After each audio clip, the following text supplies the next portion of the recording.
His stealthiness isn't so very stealthy. He's like slightly crouched over.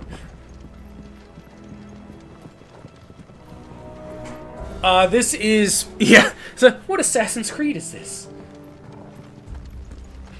This is Assassin's Creed 16 in the Final Fantasy universe.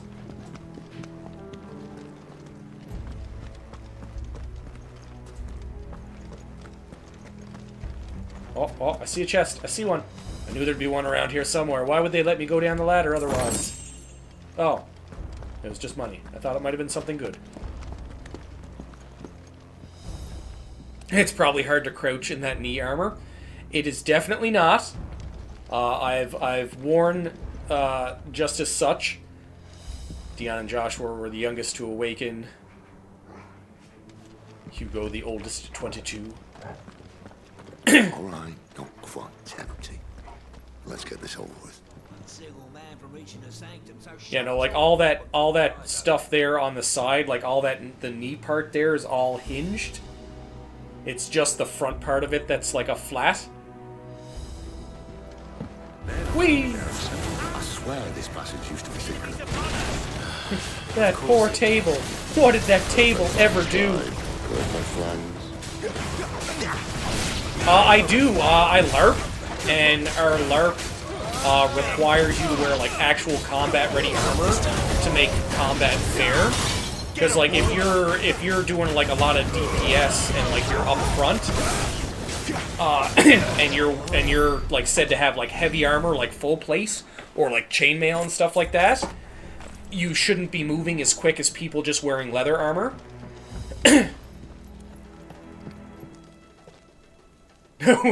I wouldn't know. The wife loves the armor, so I am unsure, but probably like a full plate suit, just cause with chainmail underneath, just because it prevents it gives you less penetration points. Oh, I'm gonna break that.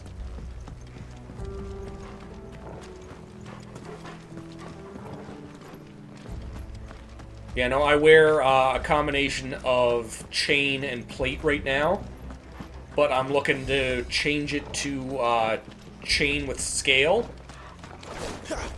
Oh, right, I can't just slash it.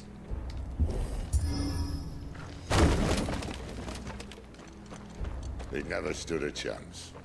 You're welcome. Oh, no! I understand. I understand. No worries, no worries. Hey, Chalisi, what's going on? It's been a little while. I hope you're doing well. That would be my guess. Yeah, no, it would definitely be like chain with plate over it, just because there's less points for them to get in.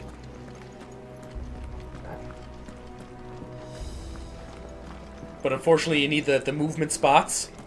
Yeah, I'm doing pretty good. I miss streaming every day, but you know, it is what it is.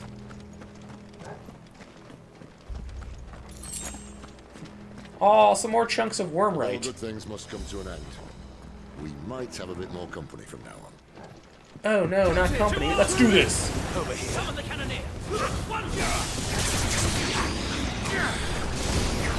Yeah, no, like our LARP is one of those, like, other LARPs that you go to, some of them will, they won't make you wear, like, I guess, like, combat accurate stuff. It's just like, you know, you dress however you want to make yourself look cool. But, our LARP has a thing where each type of armor has specific, like, armor points. For specific, like, your body is set up into different segments. And whatever's covered by specific armor gives you a certain amount of points. Like, leather is 1, studded leather is 2, chain and scale are 3, and plate mail is 4. So like the chest is 1, 2, and then I think there's 6 spots on the torso. There's 2 on the arms here. Then there's like your neck is another one in the front and the back. Your back I think also has 6. But like depending on what you're wearing over each body part will give you more points of armor. So, like, if you're trying to be, like, quick, leather is obviously your best bet for, like, quick movements. But if you're wearing just leather, you can literally cover your entire body, and you're not going to have, like, a ton of armor points. But if you're sitting there wearing, like, you can get a skill called heavy armor, where you can, like, layer armor. Dodge. So, like, I have heavy armor, so I can I can layer my chain with my plate, so I get the points for both the chainmail and the platemail armor. Not this time. Yeah, so, but, like, you know, if you're wearing plate and chainmail, you're obviously not going to be able to dodge as well as somebody just wearing leather armor, and that's why they have it set up that way, so it, like, makes things a little bit more fair. If you're sitting there and you've got, like, say, like, my character, I think I'm sitting somewhere around 89 points of armor,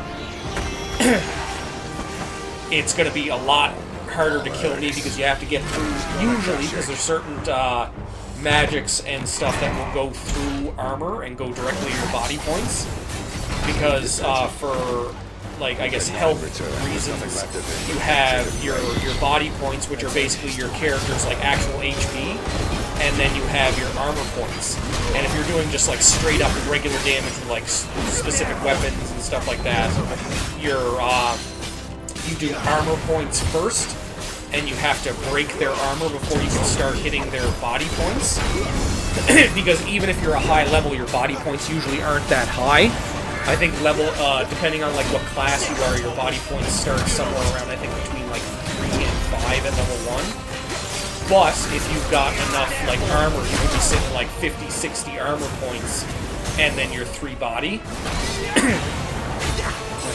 Like, right now, I think I'm level 7 or 8, and I've only got, I think, like, somewhere around, like, 12 or 15 body points, but my armor is somewhere in the 90s, and your average weapon, like a one-handed normal weapon, does, I think, 2 damage. So, like, basic weapons are 1, your one-handed swords, like, long swords, are 2 damage,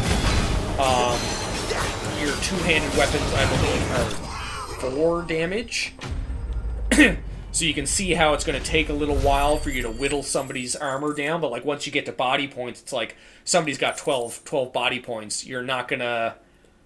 they're not going to last very long, but then there's also certain things that go through armor. I'll never get used to that. Akashiko, no, he was still like, bows and crossbows go straight to body damage. So ranged attackers are... Come on. Someone to definitely be feared, because it's just straight to body. So if you've got very low body, then and you see somebody with, like, a bow, your best bet is to dodge and try and get in close so they can't use their ranged attacks. And at the same time, there's certain magical attacks that do what's called massive damage, and massive damage does both armor and body points. But, like, straight magic just does armor first. So, like, there's a lot of rules, but, like, it tries to make things fair. Breathe deep of the blessing, my friend. And usually your first game is free, and your first game you get, like, unlimited deaths, because your character can die depending on what, like, race you are. Well, it wasn't here last like, time. well, I know I'm a draconian, so I'm a dragon race, so I get 1 less death per, like, for my character than other people would. I think it's normally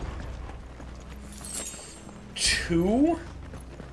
I think it's 2 deaths before you start to have to flip a coin. And after the 2 deaths, when you start flipping the coin, you have the chance for your character to, like, permanently die.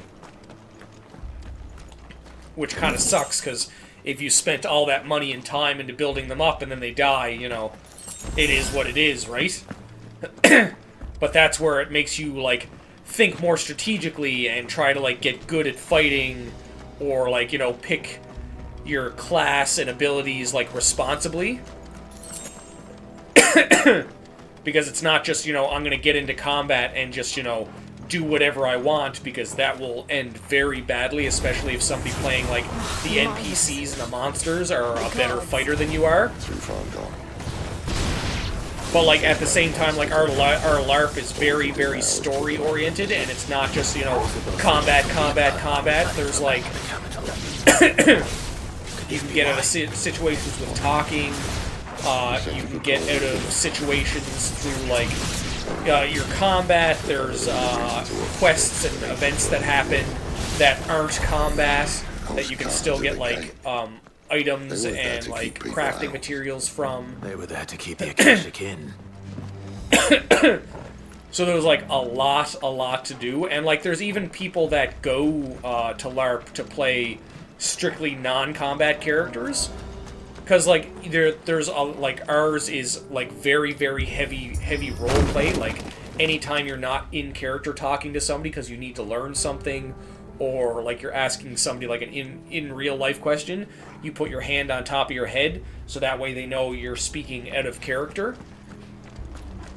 Because our LARP is, like, a weekend event. We go Friday afternoon, and then we camp out in the woods until Sunday afternoon, and the whole time is fucking in-character LARP. Like, we camp out in the woods, we're cooking by campfire, like, everything is fucking wild. So, you gotta kind of almost live in your armor a lot of the time, too.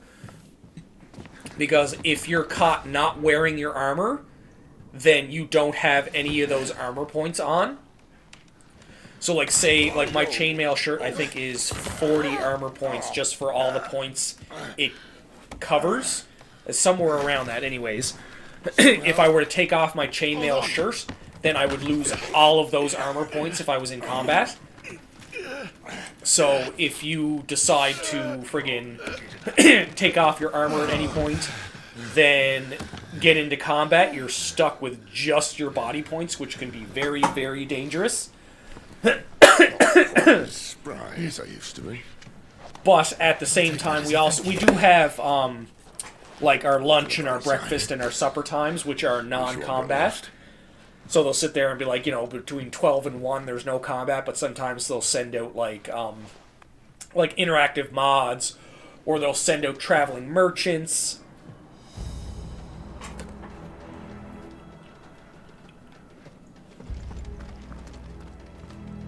Just in case you need to, like, I guess, like, gear up with things, because a lot of stuff in the game, or in LARP, you have to craft or make. Where am I at in points right now?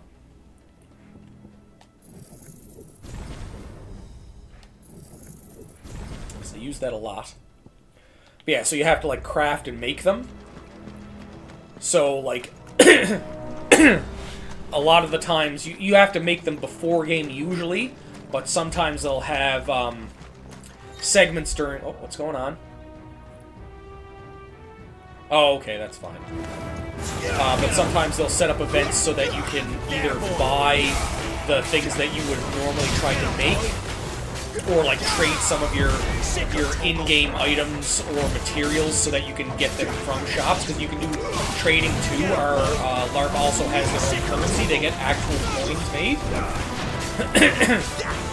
Like copper and I think it's silver.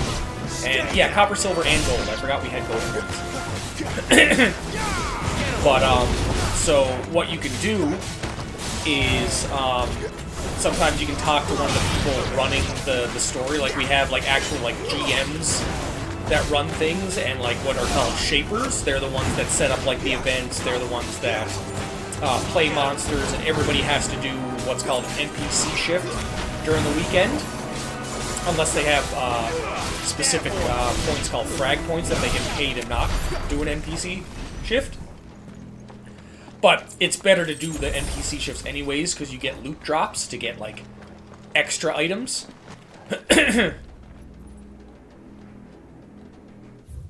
That's not what I meant.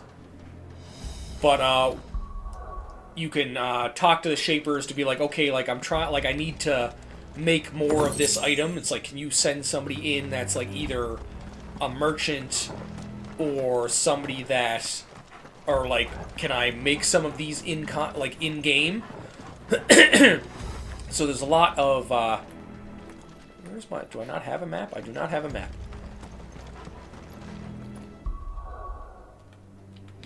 Let me see if I do have a map. Nearby activities. Absolutely none. Yeah, so there's like a lot that goes into like our LARP. And it's funny because our LARP is actually worldwide. The creators of it were actually on Shark Tank like years ago. It's called Underworld.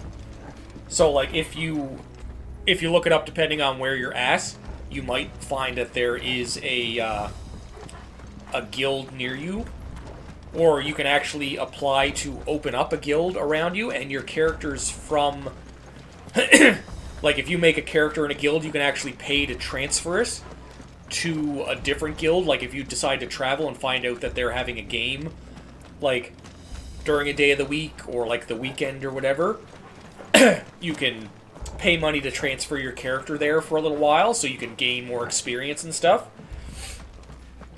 Experience is a little weird though. You can buy blankets to put on your character to get like skill points to buy more skills and upgrade your character, or like when you play a game you pay to go there for the weekend, but when you pay to go there you also get a blanket of experience that goes on your character. My extended family LARPs. Oh, okay, why couldn't you get into it, Selby? Like, it all depends on where you're at, because some LARPs are kind of sketchy. Like, I know there's a couple, I think there's one else that's on the island. I can't remember the fucking name of it. But it's like, a lot of the people that play in it seem to be very, very full of themselves, because they're one of the LARP groups that doesn't require, like, accurate armor. So, like, you could have as much armor points as somebody wearing, like, a full steel suit of fucking armor, but they're not wearing an actual physical representation of it. And if they get in trouble for that, they fucking complain.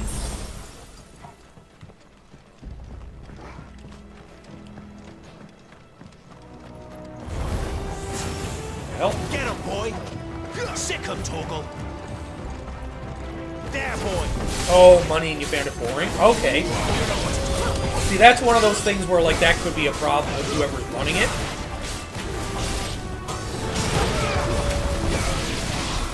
Because with the way our, like, money is definitely a big thing. Like, some of this stuff is expensive. Like, the LARP weapons that I have, I'll actually grab them right quick.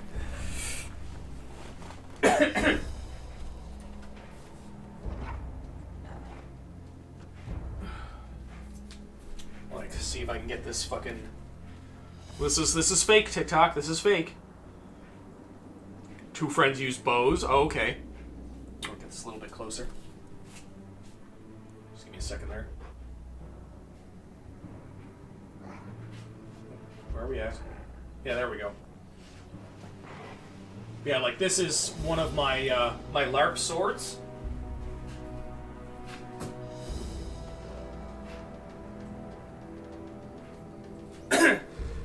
Because you don't have to get custom made stuff. Let me, the healer, so I can hold everyone's fate in my hands. We do have, like, you can just do that. You can set up your character to just be a healer. They wear, though. I've had those weapons for probably about 3 or 4 years now, or at least one of them, because it took me a while to get them. Back up, Loof. Oh, look, another best viewers, because I'm a fucking loser. Let's block you right quick. Yeah, oh, bot!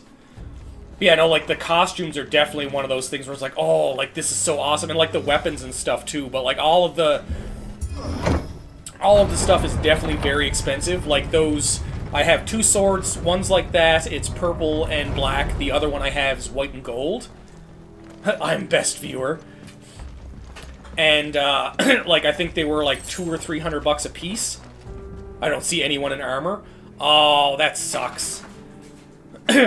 Yeah, like that's what I mean. Like some of the LARPs that are around, they don't require you to actually be in armor, which I think is stupid. You know what to do, boy. Like, don't get me wrong, like some people can't physically do the armor because that armor is heavy. Like when I'm fully kitted up, like I probably weigh an extra like 80 pounds.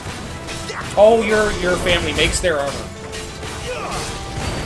My wife actually co-founded a company that does medieval armor and clothing. Yeah, shameless plug. And they actually ship worldwide too. But they do chainmail, they do scale mail, they do leather work, stuff like that. And it's not just like leather armor and like clothing and stuff like that, chain armor. They do leather purses, they do leather masks and stuff like that. Like this was supposed to be a mask, but it doesn't quite fit over my glasses, so I use it as a shoulder piece now. Let's see if I can get that in the fucking frame. It's a good thing I only have to use one fucking hand for this combat. But, yeah, so, like, they made that. But, yeah, I can definitely use this from the family. I hope it reminds you of a pirate. Oh, he's probably, like, very bard-like. But yeah, so, like, it's definitely very expensive. Like, a chainmail shirt can probably run you close to, like, $700 or $800, maybe even $1,000, depending on where you get it from. Same with plate mail. Like, plate mail is fucking expensive.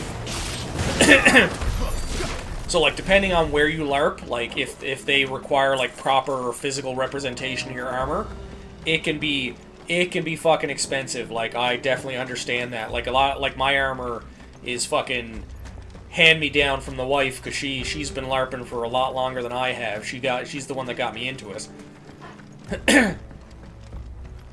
But she also, like, makes, like, they make their own stuff. Like, she made her current chainmail that she wears.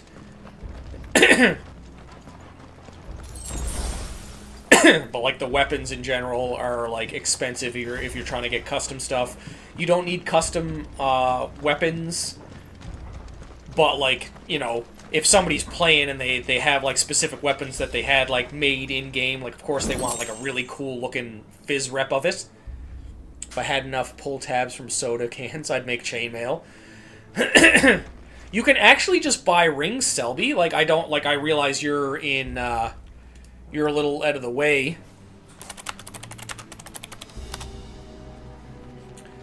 But if you look up, there's a website called The Ring Lord. They sell, like, chainmail rings. And you can get them in aluminum, steel, and you can get them in, like, different colors and stuff. I see they replaced that wooden door with something a little more sturdy. I am playing Final Fantasy 16. Let me in! Let me in!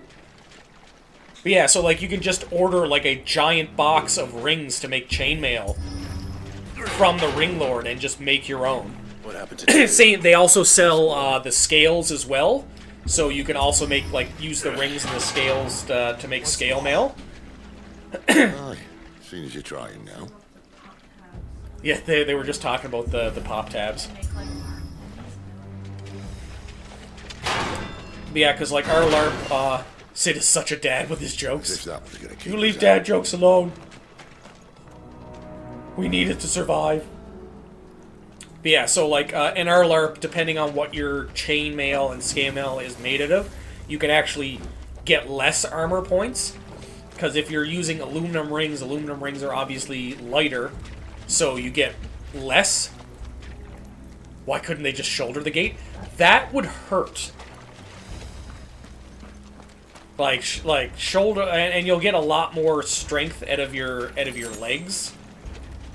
But yeah, like just shoulder checking that gate would hurt like a motherfucker. Although they both have like crazy magical powers, so I don't know why they couldn't just blow it open. Yeah, what happened to 3?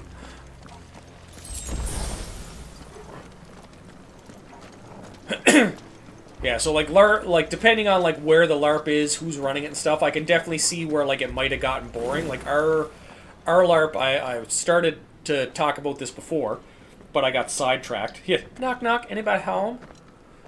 But like our LARP, we nominate who does the story each year. So our season is like not quite a full year. We usually go like sometime in the spring till just before, like I think at the last game is October 31st. That's our All Hallows game. So that's like the normal season, but in the off season during the winter and stuff, we have tavern nights where we rent out the top end of a bar, and you go in character and stuff like that. You don't have to wear the armor because it's non-combat, but you go in and you act in character. There's like fun mini games and stuff like that we do. It's just kind of like to get back out and like interact with people in the off season, get like extra experience and whatnot. And some more items and crafting materials. But every year, people apply to be the head shaper, like the person who's like writing the story for like the guild. But there's also like the main story for like the actual like Underworld LARP that like you have to like they have the website and stuff like that where you can check like all the lore and all the crazy things that have happened throughout the world. So you have to go off of that and then base their, like, whatever story they decide to do, just in case something, like, major happened. There's also major events that the Underworld LARP group set in place. Like, there's an elf counter on the website, and when the elf counter hits 0, there's this crazy monster called the Mordegeist that shows up, and he goes around hunting elf characters. So that's like one of those things where if you're playing a game around when the counter hits 0, you incorporate that into the night, or like into the weekend.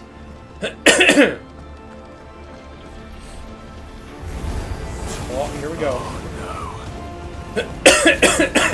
Yeah, so every year we have a bunch of people apply for the head shaper position or like offside shaper positions, and then people like vote them in. Our LARP, oh, okay.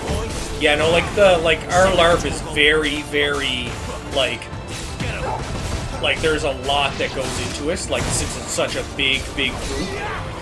Like, you know, I think we have one guild in Japan, and then there's like a bunch of them around Canada. I think there's a few in the States and a few in Europe.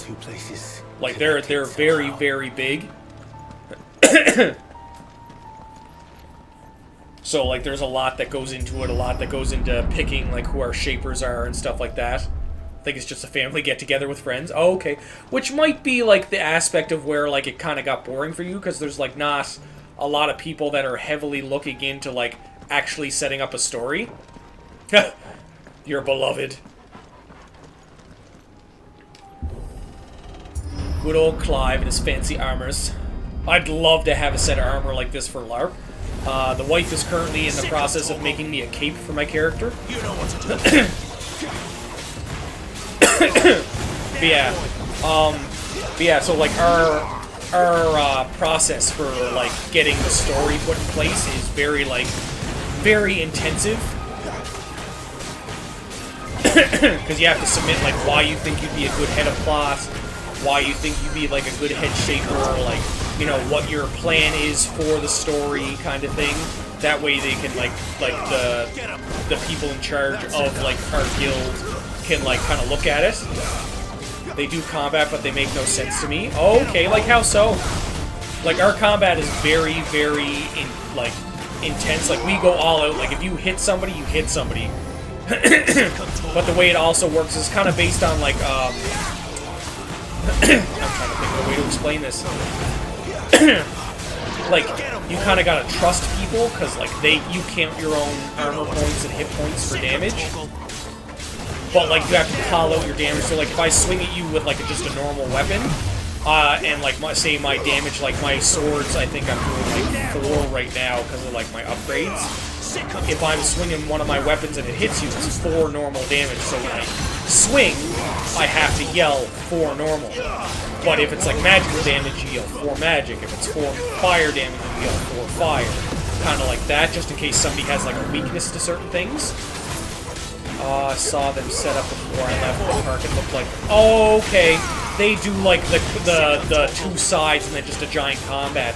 So yeah, theirs isn't very story oriented. Theirs is more like just the combat.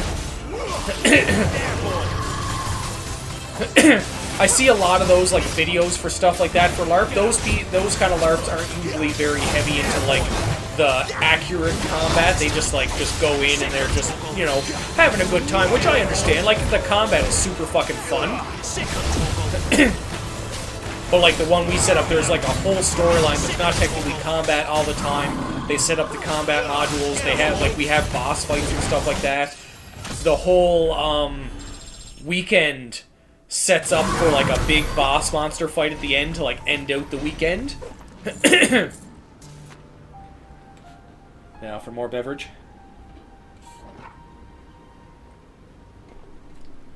But like our combat, like certain monsters have weaknesses, certain characters have weaknesses, all kinds of stuff like that. There's different types of weapons, whether it be ranged weapons, close range weapons. We have like, if you pick like a rogue class, you can get like the backstab damage perks. You can get magical weapons. There's depending on how long you've been LARPing, there's specialty classes and specialty races and stuff that you get specific guild points to get out of the frag book.